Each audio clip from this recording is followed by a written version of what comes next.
பிரியமானவர்களே, இயேசு கிறிஸ்துவின் நாமத்தில் உங்களுக்கு வாழ்த்துக்கள். ஒரு புது வருஷத்துல பிரவேசிக்க போகிறீங்க.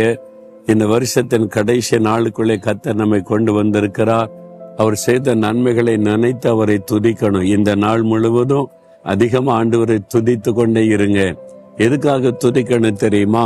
யோவேல் 2ஆம் அதிகாரம் 26வது வசனத்துல, நீங்கள் சம்பூரணமாய் சாப்பிட்டு திருப்தி அடைந்து உங்களை அதிசயமாய் நடத்தி வந்த உங்கள் தேவனாகிய கர்த்தருடைய நாமத்தை துதிப்பீர்கள். உங்களை அதிசயமாய் நடத்தி வந்த உங்கள் தேவனாகிய கர்த்தருடைய நாமத்தை துதிப்பீர்கள். இந்த வருஷம் முழுவதும் ஆண்டவர் நடத்தின பாதை சிந்தித்து பாருங்க. அதிசயமாய் நடத்தி இருக்கிறார். நம்ம செய்த பாவத்திற்கு தண்டனை கொடுத்திருந்தா அழிஞ்சு போயிருப்போம். ஆனால் மிகுந்த கிருபையின்படி நம்மை மன்னித்தார். நம்முடைய சத்துருக்கள் நமக்கு விரோதமாய் எழும்பினாங்களே, அந்த மனிதர் கையில் ஒப்பு கொடுத்திருந்தா அழிஞ்சு போயிருப்போம். ஆண்டவர் விட்டு கொடுக்காம பொல்லாத மனிதர்கள் கைக்கு விலக்கி காத்து கொண்டார். பொல்லாத பிசாசு கர்ஜிக்கிற சிங்க மாதிரி எழும்பி வந்தானே, நம்மை பட்சிக்கும்படி வந்தானே, நமக்கு விரோதமாய் மந்திரவாத பில்லிஷோனின் ஆவிகளுடைய போராட்டல வந்தது. ஆண்டவர் விட்டு கொடுத்திருந்தா நம்ம இல்லாம போயிருப்போம். ஆண்டவர் விட்டு கொடுக்கல. அதிசயமாய் நமக்காக யுத்தம் பண்ணினார், ஜெயம் கொடுத்தார், பிசாசின் கிரைகளை அழித்தார், அற்புதமாய் நடத்தினார். அதே மாதிரிதான் வியாதி வந்தது, ஒரு விபத்தை நேரிடுகிற சூழ்நிலை வந்தது, கர்த்தரோ பாதுகாத்தார்.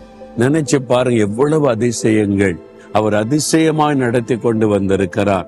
அதெல்லாம் நினைத்து ஆண்டவரை துதிக்கணும். இந்த வருஷத்துல ஆண்டவர் உங்களுக்கு சாப்பாடு இல்லை அப்படின்னு பசி பட்டினில இருக்க வச்சாரா? இல்ல, ஆண்டவர் அனுதினம் போஷித்தார். உடையே இல்லைங்க, நான் நிர்வாணமா இருக்கிற ட்ரெஸ் இல்லைன்னு விற்க வச்சாரா? உடுத்து வைத்தார். ஆண்டவர் உங்களுக்கு ஒரு வீடு, வேலை, உங்களுக்கு சம்பாதிக்கிற வாய்ப்பு, ஒரு குடும்பம், உறவுகள், உங்களை நேசிக்கிற ஆட்கள், உங்களுக்கு ஒரு சபை, ஆராதனை, ஊழியர்கள், எத்தனை ஆசீர்வாதம் தந்திருக்கிறார். அதையெல்லாம் நினைத்து ஆண்டவரை துதிக்கணும். இந்த வருஷத்தில் எத்தனை புயல் காற்றுகள், பூமி அதிர்ச்சிகள், எத்தனை மரணங்கள், யுத்தத்தினாலே மரணம், பூமி அதிர்ச்சியிலே மரணம், இயற்கை சீற்றத்தினாலே மரணங்கள், எவ்வளவோ மரணங்கள் செய்திகளை கேள்விப்பட்டோம். நாமோ பாதுகாக்கப்பட்டு இருக்கிறோம். அவங்கள விட நாம் என்ன பெரிய பரிசுத்தவான்களா? அவங்க எல்லாம் பாவம் செய்தனால அழிஞ்சிட்டாங்க. நான் பரிசுத்தமா இருந்தேன்னு சொல்ல முடியுமா? இல்லையே. தேவனுடைய கிருபை. அதெல்லாம் நினைத்து ஆண்டவரே, என் மேல இறக்க வைத்து மன்னித்து அதிசயமாய் நடத்தி வந்தீரே, ஸ்தோத்திரம் ஸ்தோத்திரம் ஸ்தோத்திரம்னு துதிக்கணும். நீங்க நன்றி உள்ளவளாய் இருந்தா புது வருஷம் உங்களுக்கு ஆசீர்வாதமாய் இருக்கும். அதனால சொல்றீங்களா? அப்படியே ஆண்டவரை பார்த்து, ஆண்டவரே, இந்த வருஷம் முழுவதும் என்னை அதிசயமாய் நடத்தி வந்தீங்களே, நான் உங்களை துதிக்கிறேன், ஸ்தோத்தரிக்கிறேன், நன்றி சொல்லுகிறேன்.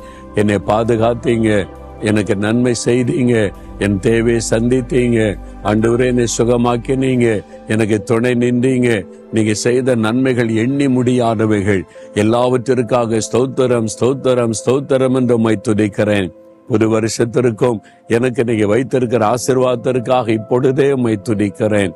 இயேசுவின் நாமத்தில் ஸ்தோத்திர பலிகளை ஏறெடுக்கிறேன் பிதாவே. ஆமேன், ஆமேன்.